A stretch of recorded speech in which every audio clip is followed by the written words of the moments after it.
Tere! Mina olen Eija Uus ja sa vaatad Rahvaraamatu sisuhäälingut Raamaturännak. Täna esimest korda ei ole mul siin külas mitte üks inimene, vaid hoopis kaks inimest. Ja seda sellepärast, et me räägime täna raamatust Kannapööre ja meil on külas raamatu üks autoritest Jaana Maling. Tere! Ning fotograaf Krõõt Tarkmäel. Tere! Mida teie viimasel ajal lugenud olete? Mis on teile elamusi pakkunud? Ma saan aru, et seda raamatut olete kindlasti lugenud, aga peale selle veel, kust on teie elamused tulnud, Krõõt? Mina lugesin kõige viimase raamatuna sinu raamatut. Makstud reklaam. Makstud reklaam. Ainult täna. Väga meeldis. Ja nii palju mõtteid olid, mis kõnetasid või nii palju oli elemente, mis mu peas on olnud, millele ma ei ole osanud sõnu leida. Ja siis sina oli nendele mõtetele leidnud sellised sõnad, mis minuga hästi kuidagi kokku helisesid. Ära nutma hakka. Minu lemmik tsitaat oli vist see, et mis ootused teevad hingele haiget ja eeldused teevad paindumatuks. See oli täpselt see, mida ma olen kogu elu tundnud ja mida ma olen kehastanud kogu elu, et ma olen alati rääkinud, et ma ei taha eeldada midagi, ma ei taha ootusi luua, sest see toob kaasa endaga palju enam tihti kui see, kui sa seda ei tee. Ja see, kuidas sa olid sõnastanud selle, see oli lihtsalt nagu Aitäh! Jah, Krõõda pugemisminutid. Aitäh sulle! Jaana, sina? Ma ootan sama vastust. Pugemisminutid tulevad pärast poole ja päris ka. Mina lugesin viimati Anthony Hopkinsi mälestuste raamatut Meil läks hästi põnn. Väga-väga meeldis. Mulle üldse mälestuste raamatud väga meeldivad. Ja enne seda ma lugesin Florence Knappi Nimed. Väga soovitan. Ja järge ootab Anett Bjergfeldi Härra Saito Rendkino oli äkki selle nimi. Ja. Ma ka just alustasin seda. Ja kuidas on? Ma just lugesin ta eelmise raamatu ära ja siis pärast seda Palermo vai ülemlaulu lihtsalt istusin kodus, mõtlesin, mis ma nüüd siis teen? Täpselt. Mul oli täpselt sama. Mis? Mul on järgmist doosi vaja. Ja siis õnneks mul oli kohe see Härra Saito oli kodunt võtta, nii et... Aga see on järgmine doos? Yeah. On järgmine doos või on see kehvem? Võt seda ma veel ei tea, ma suht alguses. Okay. Aga küsisin chati käest ka enne ja siis chat ütles, et kui sulle meeldis see, siis nüüd sa saad seda veel rohkem. Et võib-olla nagu armastusele nii kesksel kohal, aga kõik kujutlusvõime, need lood, mida me jutustame, et võiks soovida sulle. Väga tore. Ja siis saame 8 raamatuklubi teha pärast arutada. Sa tohid ka tulla. Räägin sinu raamatust. Nii, aga räägime parem Kannapöörde raamatust. Mis raamat see selline on? Kuidas sina seda lühidalt tutvustaks? Kindlasti inimesed on su käest küsinud, mis raamat see? Minu jaoks on eelkõige raamat, mis annab kinnituse, et kõik on võimalik. Mic drop. Jah, saate lõpp. Ja see raamat räägib naistest, kes on mingil hetkel elus uuesti alustanud. Ükskõik mis valdkonnas elus. Ja kõik ongi võimalik. Ja alati saab uuesti alustada ja usaldades oma sisetunnet, et mis see uus tee algus võiks olla. Kuidas selle raamatu enda tee algusest välja nägi? Selle raamatu tee alguse jääb juba päris mitme aasta taha, 2023 aasta sügisesse, kui selle raamatu 3. autor Melissa Mariel Korjus ja mina istusime minu juures ja jõime teed. Ja Mariel võttis minu raamatu riiulist ühe raamatu, mille pealkiri oli äkki In the Company of Women ja mis rääkis loomevaldkonnas tegutsevatest naistest. See on hästi värviline, hästi rõõmus raamat, hästi positiivne, inspireeriv. Ja kuna tal oli olnud mitu aastat juba endal meeles ja soov teha dokumentaalsari naistest, sellistest tavalistest Eesti naistest, kes on midagi ägedat korda saatnud, siis kuidagi 2 peale sündis meil idee, et teeme sellise raamatu, hoopiski raamatu vormis räägime neid naiste lugusid. Ja nii see mõte alguse sai, me mõtlesime kohe, et kes siis, et seal raamatus peavad kindlasti olema suurepärased fotod. Ja me panime siis kirja, kellest me unistame, kes võiks neid fotosid teha. Ja siis 2024. aasta, ma just enne vaatasin järgi, 14. märtsil kohtusime fotograafiska kohvikus Gröt Tarkmeelega ja tutvustasime raamatu ideed kahekesi väga entusiastlikud. Meil on selline idee. Kas sa, Gröt, oleksid meiega kampa? Mis ütlesid? Tulen küll. Kohe ütlesid, Suht kohe ütlesin. Absoluutselt. Ja Gröt siis pakkus välja, et selle raamatu võiks kujundada Kaire van der Toorn-Gutten. Ja Kaire oli ka kohe nõus. Ja siis meil saigi kokku selline 4 tiim, kes siis tegelikult selle raamatu taga nagu põhiliselt on. Ja mulle ka nii meeldis, et see kujundaja on tihtipeale nii kõrvaline inimene raamatu juures, et näiteks minu enda raamatu Elu isu puhul inimesed kirjutavad mulle, et issand, see on kõige ilusam raamat, mida ma olen näinud, ja siis see on sellepärast, et see kujundaja tegi selle nii ilusaks. Ja et mulle ka nii meeldis, et see kogu see raamatu tutvustamine, mis te olete teinud, et te olete teinud teie nagu 4 kaudu, sest see, mida Kaire siin raamatus on teinud, see on ka teinud selle teksti nii lihtsasti vastuvõetavaks, nagu nii mõnusalt kuidagi siia laotatud, et hästi, hästi mõnus on lugeda seda. Rahvasuus seda nimetatakse juba roosaks raamatuks. Okay. Kui nõukogude oli punane raamat, siis meie tegime roosa raamatu. Aga kuidas te valisite need inimesed, kes siin on? Ma saan aru, siin on 32 lugu. Ma tunnistan, mul on paar tükki endal veel lugemata, sellepärast, et kui mina selle raamatu kätte sain, siis see oli õhtul hilja, ma hakkasin magama minema ja siis mõtlesin, et ma korra vaatan. Ja siis ma lugesin selle esimese loo, siis ma lugesin teise loo, siis ma lugesin 3. loo, siis ma olin, et ei, ma pean magama minema. Siis hommikul läksin vara arsti juurde, siis lugesin taksos, siis lugesin tagasi, siis arsti ukse taga lugesin, siis trammipeatuses lugesin, siis tulin trammi pealt maha, pidin bussi peale minema ja siis kõndisin tänaval nii, siis mingi ootasin seal rohelist tuld, siis läksin üle hoolikalt, vaatasin paremale vasakule ja siis ootasin bussiga niimoodi, et lugesin ja siis bussis lugesin ka ja siis mingi hetk ma sain aru, et ma pean selle raamatu natukeseks kõrvale panema, et ma seda kohe nagu sisse ei ahmi.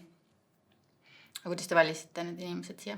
Ma kõigepealt natukene nüüd lasen sellele enda sisse minna, mis sa ütlesid, sellepärast, et mina olen olnud, nüüd tulevad minu fänniminutid, väga suur Eija sinu kirjatükkide raamatute austaja, täielik fangirl ja kui sa ütled nüüd selle raamatu kohta selliseid sõnu, siis see on nüüd küll üks väga oluline verstapost minu elus, nii et ma natuke settida. Aga see nimekiri sai kokku niimoodi, et me kõik teadsime, me kõik teame kedagi, kes on teinud elus vägevaid pöördeid ja meil tekkis selline väike nimekiri, õigemini päris pikk nimekiri, Gröt pakkus kedagi, Kaire pakkus kedagi, Mariel, mina. Ja siis me tegime sealt sellise lihtsalt mõnes mõttes ka kõhutunde pealt mingi valiku. Ja kui see valik oli juba enam-vähem koos, siis hakkasid need naised, kes juba olid raamatus, veel kedagi pakkuma. Ja siis mõned inimesed pakkusid, me tegime ka Facebookis väikse üleskutse, et mõned inimesed pakkusid ennast ise, kes olid tegelikult juba meie nimekirjas ka. Nii et niimoodi ta kokku sai. Ja igas seltskonnas, kus käisid ja mainisid, et sa teed sellist raamatut mitte üldse selle manifestatsiooniga, et hakake nüüd pakkuma, siis alati keegi tegi suu lahti, et minu sõbranna või minu naaber või täna kas või hommikul ma käisin Mardu Männimäe tudengitele masterclassi tegemas ja seal samamoodi rääkisin sellest raamatust ja kohe üks noormees tõstis käe püsti, et tead, mul on 2 naist tutvusringkonnas, kellel on ka sellised lood, et isegi see järellainetus kestab veel praegu, et kohe inimesed hakkavad kellegile mõtlema. Ja selles mõttes oli nii lihtne need inimesed kokku saada minu meelest, sest kellegil alati on keegi.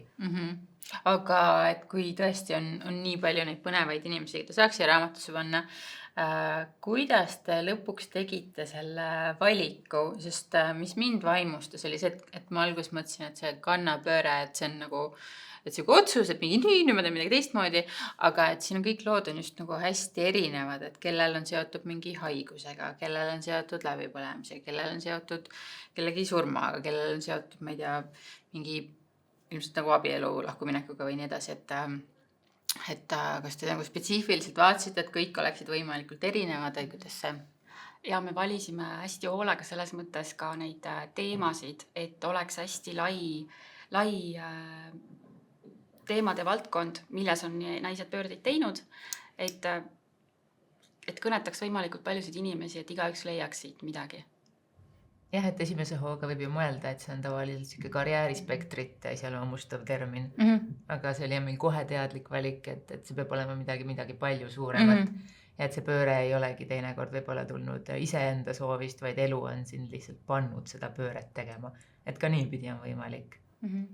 Aga inimesed, kes võib-olla ei ole seda veel lugenud, kas te oskate neile paar isutekitajat anda, et mõned näited mingitest lugudest siin, mis teid ennast on võib-olla väga puudutanud või ootamatud olid või?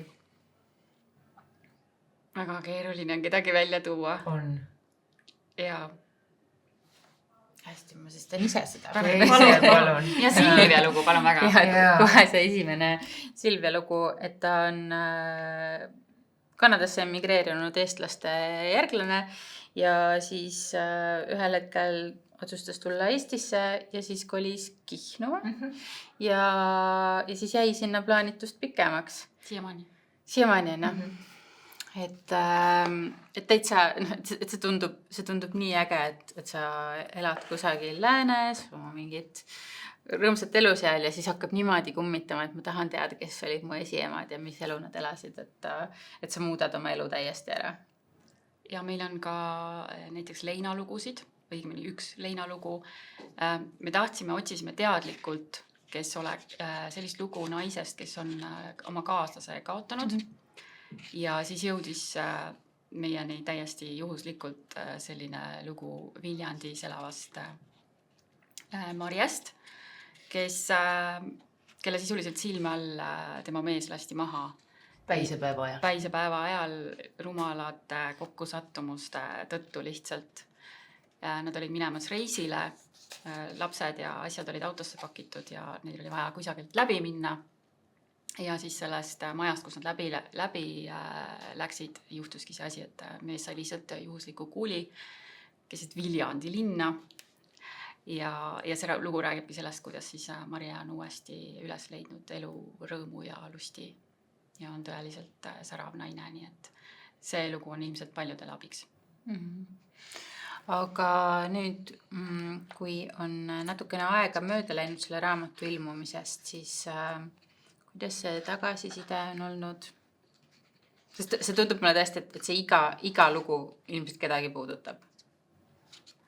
Mul oli algusest peale hästi kindel soov, et see raamat peab tõstma, et see raamat peab andma tiivad ja julgustama hästi. Ja paar nädalat tagasi kohtusime ühe naisega, kes ütles, et tead, tal on sõbranna, kes on olnud 20 aastat äärmiselt vägivaldses suhtes ja ta luges selle raamatu ühe jutiga läbi, jättis oma mehe maha ja alustas uut elu. Et ma ei tea, ilmselt siit sellist tagasisidet, mitte küll nii drastilist, aga siiski, et see raamat on innustanud. Mina olen küll saanud väga palju, ma ei tea, kõrõtkus. Ainult ülivõrdles ja naised ongi palju kirjutanud, et nad loevad seda nagu siukse magustoiduna enne uinumist, et iga õhtu võtavadki teadlikult ühe loo ja siis proovivad raamatu käest ära panna, et see väidetavalt pidi neid viima kuidagi sellisesse väestatud seisundisse, milles on hea uinuda.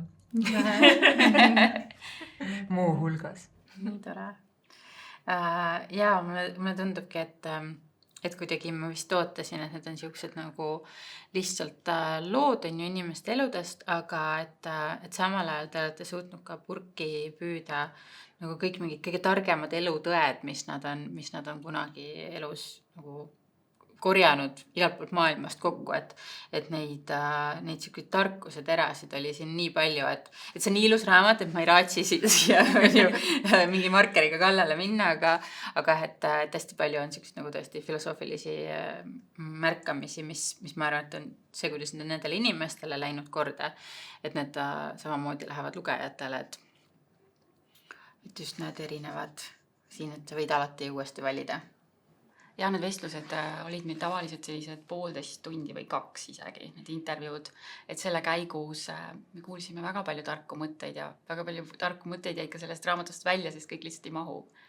Et jah, 1,5 tundi pluss nutupausid. oli ka neid oli ka neid, kus silmad olid kõigil märjad. Aga Grõõt, see inimesed on ka öelnud selle raamatu kohta, et need pildid annavad nagu päris akna nende inimeste juurde, et kuidas sul see pildistamisprotsess välja nägi, kas need pildid sündisid koos tekstidega samal ajal eraldi, mõned on talvised, mõned on suvised, et on näha, et see on nii pikk protsess olnud. Oi, see oli mõnus pikk protsess. Nagu ka see kirjutamise ja lugude kogu. Me olime tõesti nagu meid folkloori kogujad selles mõttes. Rändasime mööda Eestit ja kogusime lugusid. Ja tõesti, see on üks mälestusväärsemaid loomisprotsesse, ma arvan, minu senise karjääri jooksul. See, et pildid on eri aastaaegadel, on taotluslik, sest me tahtsime ka läbi aastaaegade anda edasi erinevat energiat. Kõige müstilisem lugu on Silvia piltidega, sest mul oli täielik obsessioon, et ma pean saama ühed lumepildid. Ja mida ei olnud selleks ajaks, kui me lõpuks Silviaga leidsime ühisaja, oli lumi. Oli juba siuke adekvaatne kevad oli väljas, ütleme nii. Ja sama hommik, kui me hakkasime selle väikse praamikesega saare poole sõitma, hakkas sadama lund. Nii et me saime teha ära need lumepildid ja see lumi läks ära samal õhtul. Nii et selles mõttes oli siuke tunne, et tõesti terve universum on meie selja taga, kui isegi sellised soovid ära täidetakse juba. Aga mis see küsimus täpsemalt oli? Jaa, et räägi sellest pildistamisest ka, et need inimesed tunduvad nagu nii kohal ja nii ma ei tea, nii ekspressiivsed kuidagi, ja hästi palju erinevaid tundeid. Liiga palju, ma ei teadnud ju, millest te vestlete. Sest et tihti intervjuud ja pildistamine vahel olid üheaegselt, olenevalt sellest, kas meid ootas ees mingisugune väljasõit, mille me võtsime kõik võtte. Aga kui olid lood kuskil lähiraadiuses, siis tihti ju te kohtusite eraldiseisvalt ja mina pildistasin eraldiseisvalt. Aga juba see naiste enda olek või meelestatus ja libamisi see, et ma teadsin, mis on see nende tuum selle loo puhul. Ma ei tea, see andis kuidagi nii tugeva signaali alati juba ette, et automaatselt ma teadsin, mida ma pean otsima nüüd nende piltide puhul või millesse rohkem kaevuma või mismoodi neile rohkem lähenema või mis vaibi otsima sellest inimesest parasjagu, et see tõesti toetaks teksti, et ei oleks nii, et tekst räägib ühte ja siis pildid räägivad teist. Ja kuidagi paistlikult mul on tunne, et see töötas, et me saime kõik lood ja pildid rääkima seda juttu, mida nad parasjagu selle inimese kohta peavad rääkima. Mul on ka küsimus, kuidas sa valisid lõpuks need pildid, mis sa raamatusse jõudsid? Sisetunne. Sest ma ikkagi sain su tekste ennem ju lugeda juba mingis mahus. Ja sealt edasi oli see personaalne kriitikameel, pluss see, et mis harmoneeruks selle sama tundega. Kui Grõõt saatis selle kausta nende valitud fotodega, siis ma vaatasin, et klõpsasin ükshaaval kõik lahti ja kui viimane Tiina Tiituse pildid olid viimased. Ta läks ka selle pärast raamatusse, jäi viimaseks, et see oli kuidagi nii võimas. Ja tõesti pisarad olid silmas, mõtlesin, issand, see on nagu tõesti mingi, ma ei tea, mis projekt ja kuidas see meie kätte küll anti, aga jaa, kuidagi väga ilus oli kõik selle tegemise juures, nagu sa ütlesid, et see lumi tuli maha täpselt siis, kui vaja ja selliseid kokkusattumisi. Kõik voolas kogu aeg. Just, et sellist hästi voolamist oli kogu aeg. Või see, mis järjekorda Kaire need pildid pani iga loo puhul, see pilt, mille ta pani avapildiks erinevatele lugudele. Ma pidin võib-olla 2 loo puhul ütlema, et kuule äkki mõtleks. Kõigi teiste puhul oli nii, et issand, sa saad täpselt aru sellest, mida mina taotlesin. Täiesti suurepärane koostöö oli selles mõttes tõesti. Aga teie enda elu otsused, teekonnad, kannapöörded, et mis on sinu teekond olnud selle raamatuni jõudmiseks, et mida sa koolis õppisid, kuidas su tööelu edasi veeres? Ma õppisin koolis Eesti filoloogiat ja ma ei teadnud kunagi, milleks mul seda vaja on. Ma mõtlesin, et ma ikkagi õpetajaks ei hakka ja siis kuidagi elu tegi sellise pöörde üks hetk, et ma sattusin tööle Rahvaraamatusse, töötasin üle 10 aasta ostujuhina ja siis tegi just elu selle pöörde, kus üks inimene avastas, et ma oskan kirjutada, ma ise ei teadnud. ja hakkasin kirjutama turundustekste ja sealt kõrvalt siis ka raamatuid. Ja nii ma sinna jõudsin. Ma ei tea, kas see vastas su küsimusele. Aga kuidas ta teada sai, et sa oskad kirjutada? Et ta palus abi ühe tekstiga. Ja siis ma kirjutasin ühe teksti ja siis ta ütles, kuule, kirjuta veel. Ja siis ma kirjutasin neid turundustekste paar aastat, kui mu hea sõber Rain Siemer rääkis mulle oma vähist tervenemise loo ja siis ma ütlesin, et kuule, teeme sellest raamatu, kirjutame raamatu koos. Ja ma ei tea, kust ta selle julguse ja usalduse võttis, aga ma polnud ühtegi raamatut varem kirjutanud. Siis sai see raamat kirja, selle nimeks sai Elus. Ja sealt saigi raamatute kirjutamine alguse. Kuidas sinust fotograaf sai? Ma ei oska sellele vastata, sest ma ei ole midagi muud elus osanud teha peale pildistamise sellisel tasemel, nagu ma pildistan. Aga mul on tunne, et see oli kuidagi nii loogiline, nii orgaaniline. Ma just täna seal masterclassis sain ka tudengitele öelda, et võib-olla minu tugevus abituuriumis oli see, et mina teadsin, mis ma tahan edasi teha. Et kui tavaliselt 12. klass on see kõige hirmsam aeg, kus kogu aeg suguvõsa nõuab sult infot, et mis just nüüd edasi saab ja mida sa õppima ikka lähed ja ega sa jumala eest nüüd ülikooli minemata ei jäta, siis enamus inimesi on vist selles situatsioonis natukene eksinud. Aga minul oli masterplaan olemas, ma arvan, alates 9. klassist juba, et minust saab fotograaf, seda ma teen, kogu lugu. Nüüd tagasi vaadates ma saan aru, et fotograafia on lihtsalt üks kanal sellele, mis mind tegelikult huvitab. Ma arvan, et kõige rohkem elus mind paelub inimene, mind huvitab inimene ja ma saan aru, et minu kõige suurem ülesanne siin elus on inimese jaoks olemas olla. Ja täna on selleks lahendiks fotograafia, aga tulevikus see võib olla veel mida iganes. Nii et minu jaoks on inimene selline antropoloogiline objekt, kes mind kõige rohkem siin maailmas paelub, eelkõige naine. Ja tema jaoks olemas olemine on see, mis mind kõige rohkem innustab ja kannustab siin elus, kui erialaselt rääkida. Aga sa gümnaasiumis käisid Saaremaal? Jah, algklassides ka. Lasteaias ka. Et olles nagu Saaremaal väikses kohas elanud, kasvanud, et see julgus ja see teadmine, et ma nagu loomulikult ma saan fotograafiks ja loomulikult ma saan selle kõigiga hakkama, et ei olnud seda tunnet, et ma ei tea, kes mind seal suures linnas ikka tahab või... Ma ei ole vist kordagi mõelnud Kuressaarest kui väiksest kohast. Okay. Jah, taoline võrdlemine muude Eesti linnadega ei ole mulle vist enne vähe kordagi tulnud. Minu jaoks oli lihtsalt Eesti. Sest lihtsalt kirjanduse plaanis hästi paljud räägivad seda, et ma ei olnud ju kuidagi ühendatud kellegagi Tallinnas, et mul ei olnud nagu, et ema ja isa ei olnud kirjanikud, et kuidas siis nüüd mina, et just kuidagi kirjanduse osas seda tuleb kõige tihedamini kuulen, et just kui nagu selle jaoks, et läbi lüüa, siis peaks mingi uks juba olema kusagilt, kedagi peaks tundma ja... Ei oska kommenteerida. Aga nüüd ajad on ka viimase 20 aastaga väga palju muutunud, tänu ka nutitelefonidele ja see, et igaüks saab pildistada.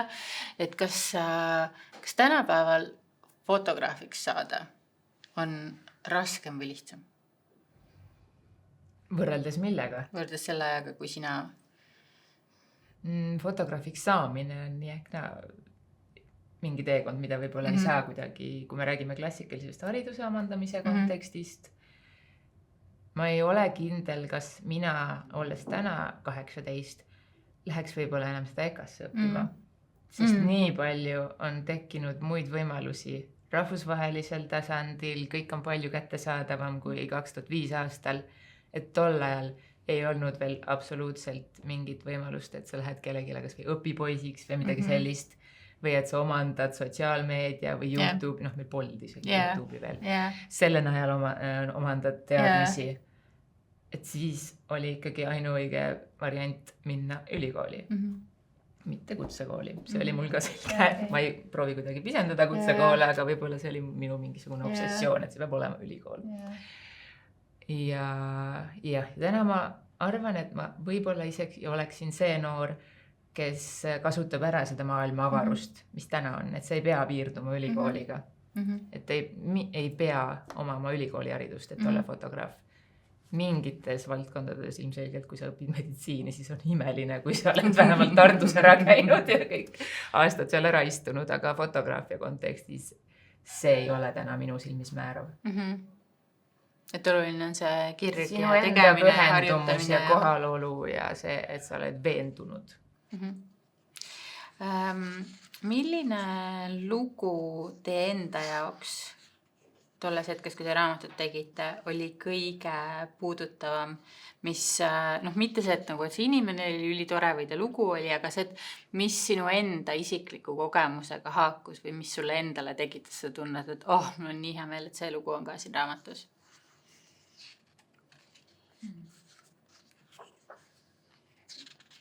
Kas oskad kohe öelda, Grõt? Ei oska.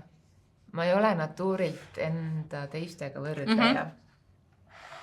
Ja ma ei ole vist ühestki sellest loost mõelnud läbi enda spektri. Et ma näen siin ennast või et see haakub minuga või on minu moodi. Et sellest kontekstist ma ei oska vastata. Aga seda, et oi kui tore, et see lugu siin raamatus on, mõtlesime enamasti. Nad kõik tundusid nii vajalikud. Ja. Sest alati oli ka tutvusringkonnas omakorda keegi, kelle pealt ma nägin, et talle võib see midagi pakkuda.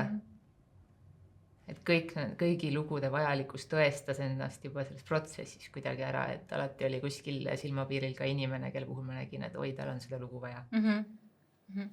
Aga äkki toote välja siit mõnesid õppetunde või mõnesid nagu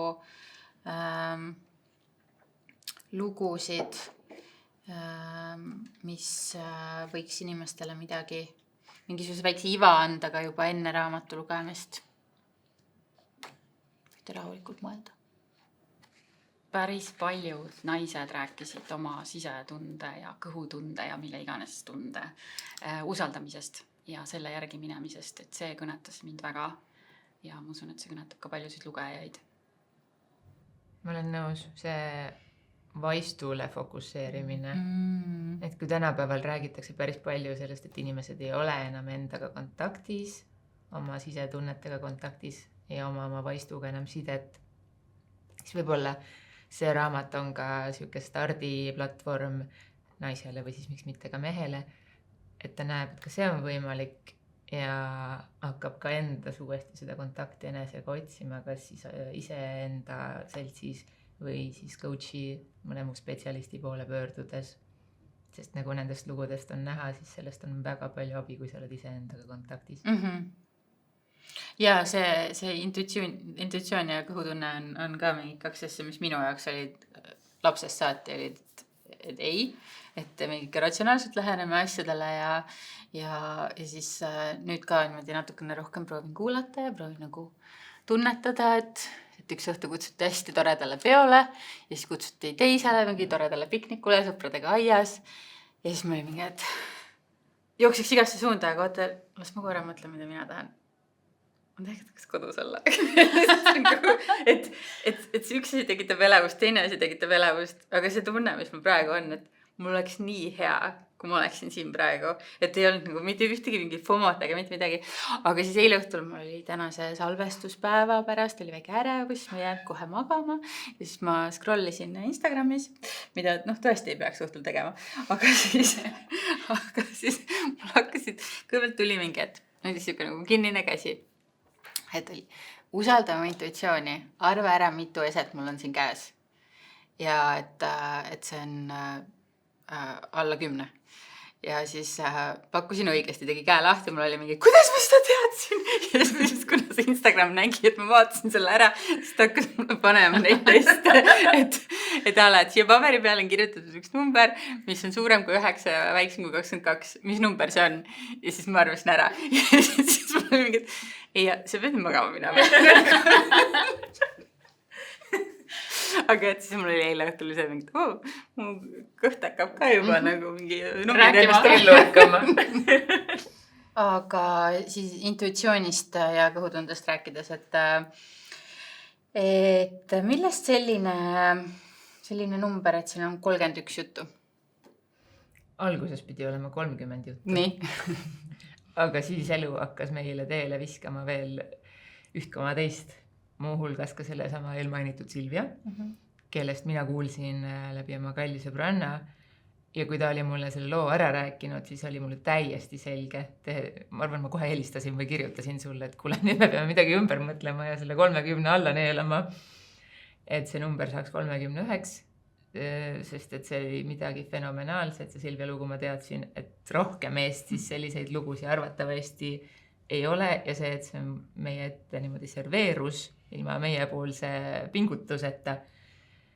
Jah, siis peale seda tuli mingisugusele veendumusele, mis oli meie enda numbrimaagiga seotud alla panduda ja jälle taaskord elu usaldada.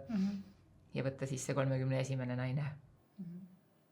Aga nüüd jah, et te mainisite siin ka, et siiamaani kuulete veel lugusid, et ma tean ka sellist inimest, et kas sellel raamatul saab olema järg või midagi? Järg ei tule. Seda on palju küsitud. Jaa, see on palju küsitud, et tegelikult on ju niimoodi, et ükskõik millise naise me võtaksime, temast saaks suurepärase loo sellisesse raamatusse, ehk siis sellel peaks olema idee järgi 1000 järge, on ju. Aga ei, see on üks ja ainus kannapööre. Ja kuulsin ka seda mõtet, et kuna Mariel alguses mõtles teha saadet, et siis on ka kaalumisel, et sellest saade teha. Ja me ju tegelikult filmisime peaaegu kõik intervjuud üles, et meie tiim läks üsna ruttu suuremaks kui meie 4, et meiega lisandus grimeerija Kerli Swans ja videograafid Randel Bomber ja Kalvin Kolk. Ja kui me 2024 suvel ja siis ka sellele järgneval sügisel ja talvel mööda Eestit ringi sõitsime, siis oligi meid selline suur tiim. Ja see sari on valmimisel. Et Mariel sellega tegeleb, et tema on meil selline teletaustaga. Kõik need mõtted, mis raamatusse ei jõudnud, saab loodetavasti ekraanil ära kuulata. Minu enda lugu on ka siin raamatus ja ma lihtsalt mäletan seda intervjuu päeva, kus mul oli mingi, et issand jumal, aga miks nagu te ei saa ju mitte midagi aru, mis ma räägin. Et siis oli meil see, siis ma tegin seda, siis ma tegin seda, siis ma tegin seda, siis ma tegin seda, ja see oli veel see, see oli see. Et see, kuidas te sellest minu mingisugusest segapudrust lõite mingisuguse jumala selge narratiivis. Et võib-olla nagu there is a method to the madness, et nagu mu enda jaoks oli see ka natukene katartiline, et sellest tuli mingisugune põhjust-tagajärg seos selle lugu. Ja, see lugu on väga äge. Me nimetasime siin kannapööret kuningannaks. Ja pilt on Roosia ja kuningannast. Absoluutselt. Et sul on palju pöördeid olnud ja ehk siis elu võib olla ka selline, et sul ongi palju pöördeid. Sa teed midagi natukese aega, siis sa teed midagi muud, sa teed midagi kolmandat ja lõpuks sa teed midagi hoopis 4, mis koosneb kõikidest nendest eelnevatest asjadest. Aga kas need otsingud pigem olid sellised töömuutused, kannapöörded või mõni on ka see, et inimene nagu jäi kuidagi samasse kohta elama, tegi sama asja edasi, aga selline, ma ei tea, mingi sisemine muutus tekkis? Ja selliseid lugusid on ka. Siin on näiteks Muhu saarel elavast Riima Randviirust üks lugu, et tema muutus oli täiesti ainult mõtteviisi muutus. Ja see on päris suur kannapööre, mille ta on korda saatnud, et jah.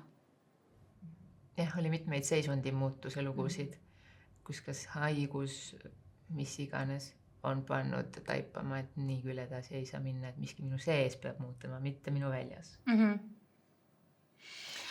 Aga kui keegi praegu kuulab, vaatab seda saadet ja ei saa kohe joosta poodi raamatut ostma, siis mis on teie paar soovitust inimesele, kes kaalub elus teha suurt muudatust? Saab joosta e-poodi. Audiot kuulata, 15 lugu on audios ka. Ikkagi kuulata seda oma sisetunnet ja mõelda. Võtta rahulikult aeg maha ja mõelda, läbi kirjutada kas või, mida sa päriselt tahad. Ja teha väikseid samme. See ei pea olema, et uks kinni ja uus elu. Võib väikeste sammude haaval hakata oma elu muutma. Jah, ma kirjutan sellele täiesti alla. Sisetunne ja sammud.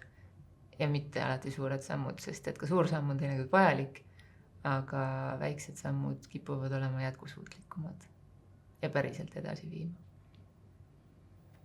Mul ei ka muud üle kui sellele alla kirjutada. Ja kuigi ma ise vist olen rohkem siuke nagu prauh vaipalt ära ja sillad põlema, aga jah, olen ka õppinud seda väikeste sammude tegemise kunsti, et just eile ka nägin kusagil mingit õhtul Insta scrollides. Kas meil on siin muster? Et ala, et kui sa oled nagu iga nädal joonud iga päev kohvi ja siis sa nagu mingi ühe kohvi võtad ära, siis juba muutus. Et see on juba muutus paremuse poole. Või et siis seal oli mingisugune teine näide, et ma ei tea, mingi ala kommikausid on ju ja siis võtad 2 kommikaussi ära, et sa oled juba elus teinud muutuse. Aga et see soov on teha, et kõik mingi homsest hakkan tervislikuks, homsest hakkan õppima, homme loen 10 lehekülge raamatut ja siis kui iga päev ei loe 10 lehekülge raamatut, siis tunned ennast nagu, et mul oli ju plaan. Ennast on palju lihtsam alt vedada ja endas pettuda, kui võtta ette liiga suur muutus. Väikse muutusega ei pettu endas nii lihtsasti. Ma tunnen, et just üleeile ka kuulsin, kuidas inimesed rääkisid sellest, et koolis harjutatakse nii sisse meile see, et kõik on uus septembrikuus, et siis september tundub nii hea aeg kannapöörde tegemiseks või et vahetult enne suurte suvesse minekut inimesed on niimoodi, et nii, ma nüüd tulen töölt ära ja siis nüüd ma terve suve siin vaatan, mõtlen, mis ma tegema hakkan. Ja tegelikult mõnes mõttes see ongi nagu hästi hea aeg selle jaoks, et sa oled suvest hästi laetud, sul on natukene aega ja siis ei ole veel seda kaomost, mis energia täiesti maha võtab, et see jaanuaris nende muudatuste tegemine on nii palju raskem. Aga see raamat ikkagi, ma arvan, et keegi on teie käest küsinud ka, et miks te diskrimineerite, kus mehed on?